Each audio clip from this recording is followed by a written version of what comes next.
त्यांच्यामुळे तर मराठी टिकली. म्हणजे आजोबा होते म्हणून त्या संयुक्त महाराष्ट्राच्या लढ्याला बळ मिळालं.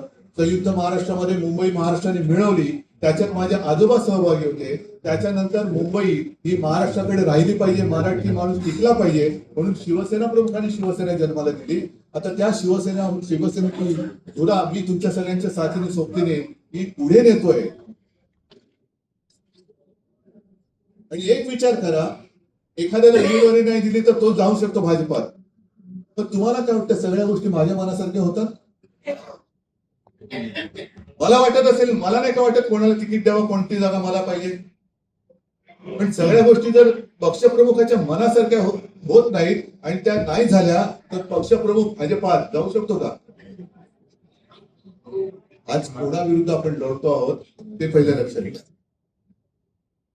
ते पहिलं लक्षात घ्या.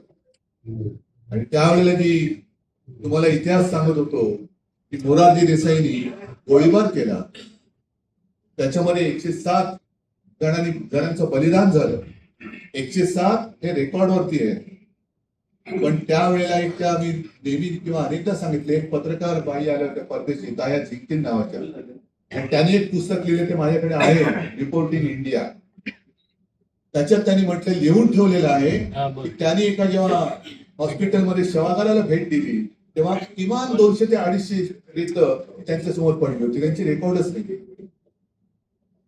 एवढं सगळं बलिदान करून आपण मुंबई मिळवलेली आहे. आणि तीच मुंबई, म्हणून मी तुम्हाला म्हटलं, शिवसेना त्यांना का खतम करायची आहे? कारण मुंबईचा घास गिळायला शिवसेनेतील दुसरा कोणताही काटा त्यांच्या कशात अडकू शकत नाही. म्हणून त्यांनी शिवसेना खतम करायची. एकदा का मुंबईमध्ये शिवसेना खतम केली तर आम्ही मुंबई महाराष्ट्र वेळेला मोकळे झालो. हे पाप आपल्या हात नव्हता कामा. आणि एवढी मी तुम्हाला फक्त विनंती करायला आलो, तुम्ही तुमच्यातला जोश हा आहेच, पण हा जोश मला 16 जानेवारी सुद्धा दिसला पाहिजे. जल्लोष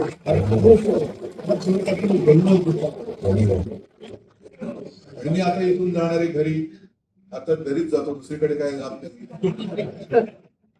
आणि त्याच्यानंतर मी उमेदवारी एक फायनल करायला घेणार. ज्यांच्याशी बोलले त्यांच्या सगळ्यांच्या मताप्रमाणे तुम्हाला माहिती आहे, शाखा प्रमुख, उपविभाग प्रमुख, विभाग प्रमुख, आणखीन तिथले आमदार असतील, खासदार असतील, आणखीन कोणाची माहिती आहे, या सगळ्याची गोळाबेरीज करून कोणती नावं आले हे सगळं करून मी नाव फायनल करेन. मान्य आहे? अनेकांना उमेदवारी मिळणार नाही.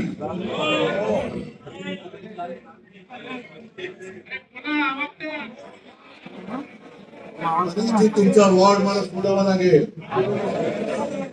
भगवा झेंडा उतरवण्याचा पाप माझ्या शिवसैनिकाच्या हात नव्हता का? मी तुम्हाला भगव्या झेंड्याची शपथ मी तुम्हाला घालतोय. ही भगव्या झेंड्याची शपथ आहे. केवळ मीच नव्हे, आजपर्यंत केवळ मीच नव्हे तर छत्रपती शिवाजी महाराजांपासून भगव्या झेंड्याने अनेक कृती पाहिल्यात, अनेक वार त्याच्यावरती त्याच्याच माणसाने केलेले पाहिलेले आहेत. तरी सुद्धा तो न थकता न डगमगता फडकत राहिलेला आहे, देश देत राहिलेला आहे. मानवी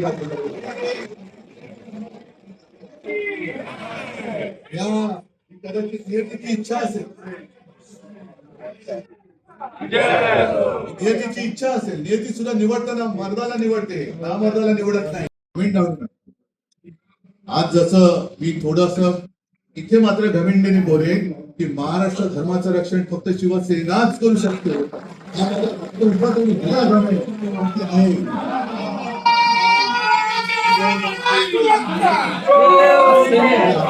तुम्हाला उदाहरण देतो, पानिपतची लढाई मराठी हरले. कसे हरले ते मी काय वाचले, मी काय आमच्यापैकी कोणी तिकडे हजर नव्हतं, पण ते काय वाचण्यात आलंय इतिहासामध्ये. वाचूनच आपल्याला सगळ्या गोष्टी तिकडे जाणार. आणि असं मी वाचलेलं लांब वरून टेकडीवर वगैरे असेल, तो मराठ्यांच्या सैन्याकडे बघत होता. संध्याकाळची वेळ झालेली आणि अथांग पसरलेलं मराठ्यांचं सैन्य होतं, अथांग पसरलेलं. आणि त्याचे सगळे जे खबरी होते ते खबरी त्याच्या आजूबाजूला उभे होते आणि ते माहिती घेत होते. शांत डोक्याने काही न बोलता माहिती घेत. आणि त्याचे खबरी सगळे त्यांना माहिती देत होते की मराठी संख्येने किती आहेत, हे मराठी कसे लढवई आहेत, मराठी कसे पराक्रमी आहेत, त्यांचा हत्तीबळ किती, यांचा जोरदार किती आहे, शस्त्र यांच्याकडे कशी आहे, ते कसे लढाईत वाकबगार आहेत आणि उद्याची लढाई कठीण आहे. आपल्याला शांत आहे, सगळ्यांचं बोलून झालं की त्यांनी एकच प्रश्न विचारला, तर या मध्ये फुलाच्या रेषा कसं आहे? त्यांनी सांगितलं की नाही, संध्याकाळची वेळ झाली, हे मराठी आहेत, त्यांच्या चुली पेटल्या, चुली पेटल्या पण वेगवेगळ्या कशा ते नाही, त्यांच्याकडे जातीपातीच्या प्रमाणे त्यांच्या चुली वेगळ्या. म्हणून नियतीने त्यावेळेला काय कोणाच ठाऊक शिवसेना प्रमुखांचं कसं डोक्यात आलं असेल आणि छत्रपती शिवाजी महाराजांचा झेंडा त्यांच्या हातात आला असेल, मला नाही माहिती. आणि आज सुद्धा या महाराष्ट्र रक्षणाच्या लढाईमध्ये ठीक आहे, धनुष्यबाण तरी चोरला तरी आपल्या हातामध्ये मशाल कशी आली ह्याचं तरी उत्तर तुमच्याकडे आहे का?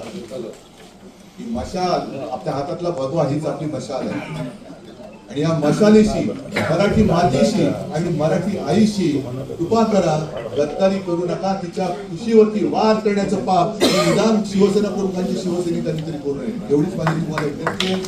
तुम्हाला सगळ्यांना उदंड आयुष्य लाभो आणि मला खात्री आहे मी 31 तारखेला उमेदवारी अर्ज वाटप झाल्यानंतर सुद्धा बोलल्यानंतर मला प्रत्येक जण इथे टिकला पाहिजे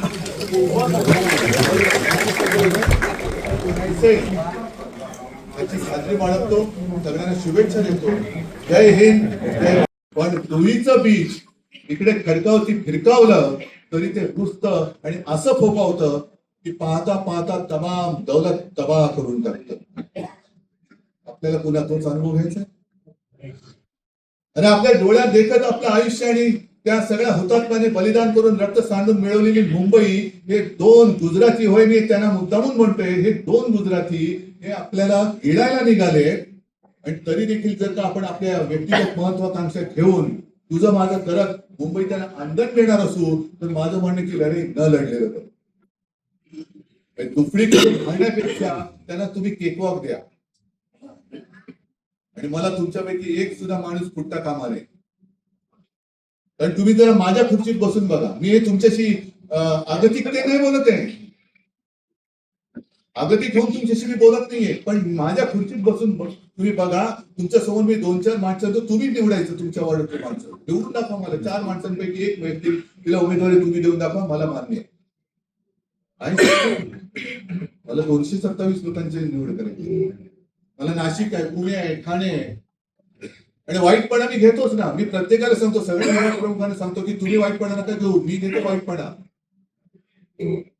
पण वाईटपणा आला तरी चालेल, पण माझ्या महाराष्ट्राचं चांगलं झालं पाहिजे. महाराष्ट्राच्या भल्यासाठी मी वाईट ठरलो तरी चालेल, पण तुम्ही मात्र तुमची निष्ठा विकू नका. आज तो क्षण आलेला आहे. आजपर्यंत आजपर्यंत आपला भारतीय जनता पक्षाने तर दुरुपयोग करून घेतला. काँग्रेसचाही अनुभव तुम्हाला आलेला आहे. आणि आपण इतक्या वर्षांनी मराठीसाठी आणि महाराष्ट्रासाठी महाराष्ट्र नवनिर्माण सेनेसोबत युती केली. मला माहिती आहे की युती असते, आघाडी असते, तेव्हा 100% आपल्या मनासारखं होत नाही ना. 100% त्यांच्या मनासारखं होत ना. आणखीन कोण तिसरा पक्ष असेल तर ना त्यांच्या मनासारखं होत. काही जागा या आपल्या हक्काच्या असतात, कायद्याने सोडावे लागतात. काही जागा त्यांच्या हक्काच्या असतात, कायद्याने त्यांना सोडावे लागतात.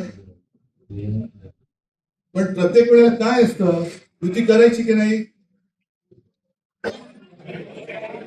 बरोबर आहे, पण माझ्यावर न देता करायची. काय शक्य? एक अडचण ही युतीमधली मोठी अडचण असते की युती असताना आपले काही हक्काचे वाटण्यावर त्यांची काही ताकदच नाहीये. अरे हो, त्यांनाही तसंच वाटतं, आपल्याला असंच वाटतं, युती कशाला करतात. आम्ही दोघं एकत्र यायचं का ठरवलं, त्याला सुद्धा एक नाही म्हटलं भावनात्मक किंवा परंपरागत अगदी घराणेशाही म्हणा पाहिजे.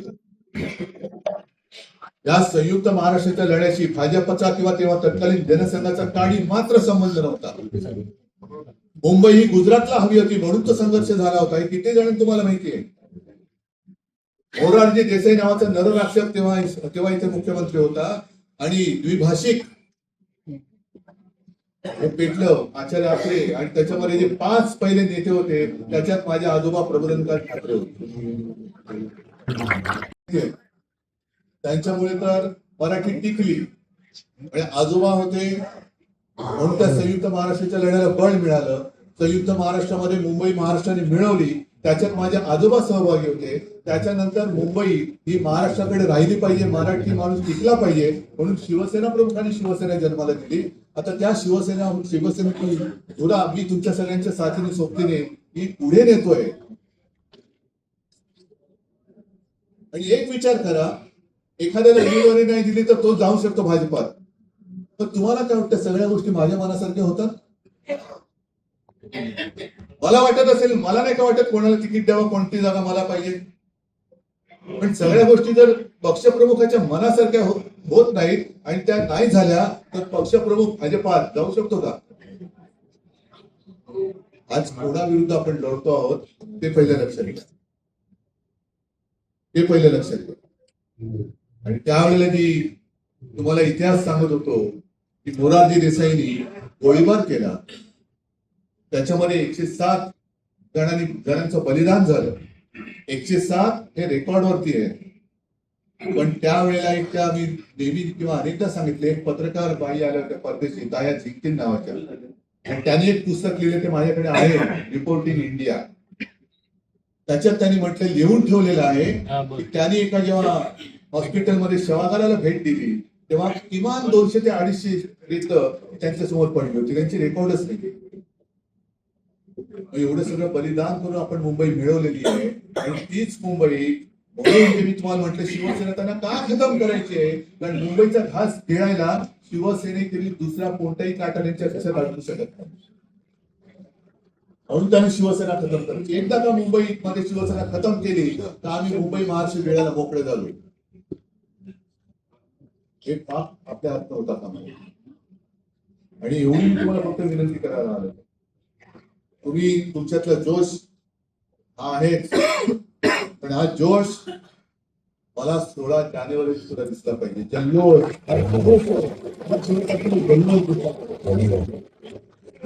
आणि मी आता इथून जाणारे घरी, आता घरीच जातो, दुसरीकडे काय जात नाही.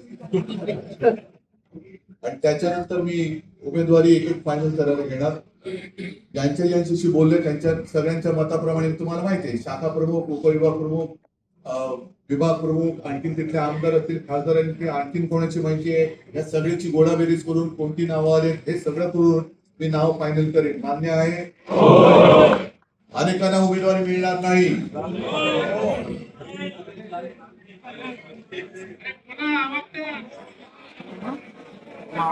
तुमचा वॉर्ड मला सोडावा लागेल. भगवा झेंडा उतरवण्याचा पाप माझ्या शिवसैनिकाच्या हात नव्हता का? मी तुम्हाला भगव्या झेंड्याची शपथ मी तुम्हाला घालतोय. ही भगव्या झेंड्याची शपथ आहे. केवळ मीच नव्हे, आजपर्यंत केवळ मीच नव्हे तर छत्रपती शिवाजी महाराजांपासून भगव्या झेंड्याने अनेक कृती पाहिल्यात, अनेक वार त्याच्यावरती त्याच्याच माणसाने केलेले पाहिलेले आहेत.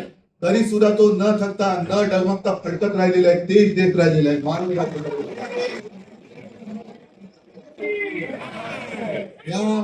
कदाचित नियतीची इच्छा असेल, नियतीची इच्छा असेल. नियती सुद्धा निवडताना मर्दाला निवडते, नामर्दाला निवडत नाही. आज जसं मी थोडस इथे मात्र घमेंडीने बोलेन की महाराष्ट्र धर्माचं रक्षण फक्त शिवसेनाच करू शकते.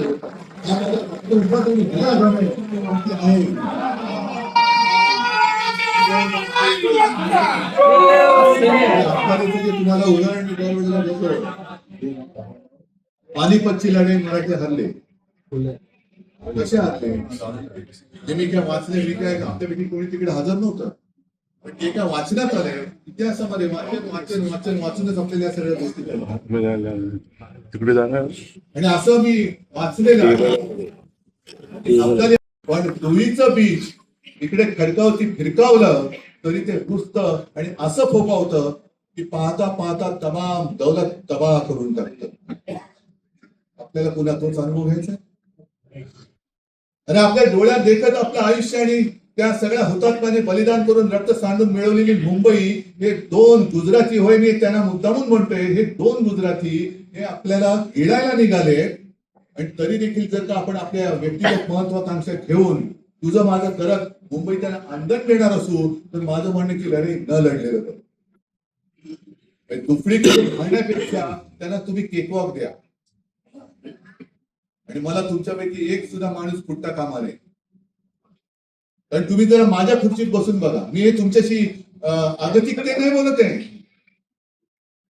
आगतिक होऊन तुमच्याशी मी बोलत नाहीये, पण माझ्या खुर्चीत बसून तुम्ही बघा, तुमच्या समोर मी 2-4 माणसांचं तुम्ही निवडायचं, तुमच्या वार्डातले माणसं निवडून दाखवा मला. 4 माणसांपैकी एक व्यक्ती तिला उमेदवारी तुम्ही देऊन दाखवा, मला मान्य आहे. मला 227 लोकांची निवड करायची. मला नाशिक आहे, पुणे आहे, ठाणे आहे.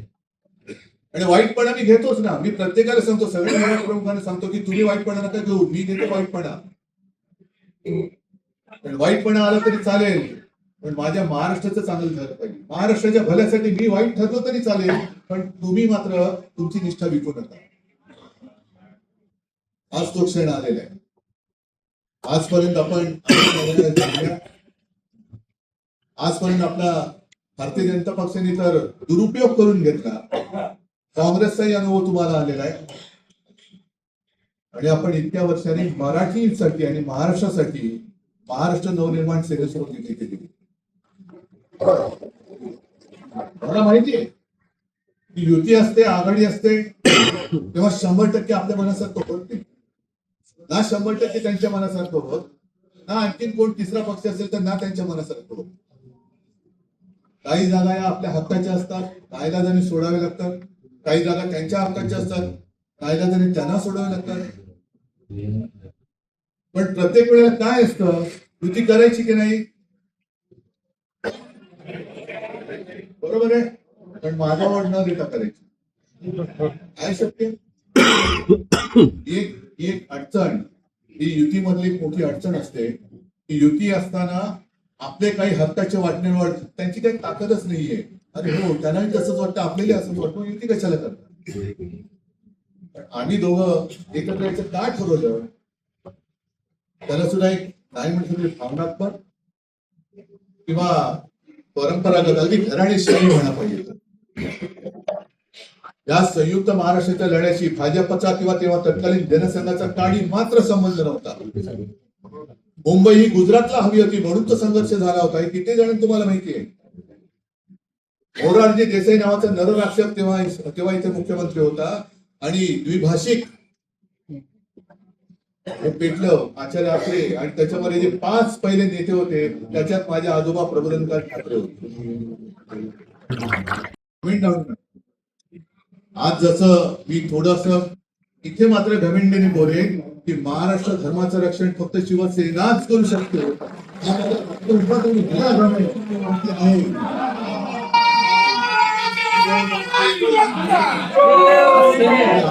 तुम्हाला उदाहरण देतो, पानिपतची लढाई मराठी हरले. कसे हरले ते मी काय वाचले, मी काय आमच्यापैकी कोणी तिकडे हजर नव्हतं, पण जे काय वाचण्यात आलंय इतिहासामध्ये वाचूनच आपल्याला या सगळ्या गोष्टी तिकडे जाणार. आणि असं मी वाचलेलं म्हणून त्यावेळेला काय कोणाच ठाऊक शिवसेना प्रमुखांचं कसं डोक्यात आलं असेल आणि छत्रपती शिवाजी महाराजांचा झेंडा त्यांच्या हातात आला असेल मला नाही. आणि आज सुद्धा या महाराष्ट्र रक्षणाच्या लढाईमध्ये ठीक आहे, धनुष्यबाण तरी चोरला तरी आपल्या हातामध्ये मशाल कशी आली याचं तरी उत्तर तुमच्याकडे आहे का? मशाल आपल्या हातातला भगवा हीच आपली मशाल आहे. आणि या मशालीशी, मराठी मातीशी आणि मराठी आईशी कृपा करा, गद्दारी करू नका. तिच्या खुशीवरती वार करण्याचं पाप निदान शिवसेना प्रमुखांची शिवसेनेत कधीतरी करू नये. एवढीच माझी तुम्हाला विनंती आहे. तुम्हाला सगळ्यांना उदंड आयुष्य लाभो. आणि मला खात्री आहे मी 31 तारखेला उमेदवारी अर्ज वाटप झाल्यानंतर सुद्धा बोलल्यानंतर मला प्रत्येक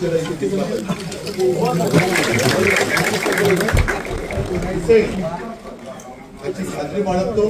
सगळ्यांना शुभेच्छा देतो. जय हिंद, जय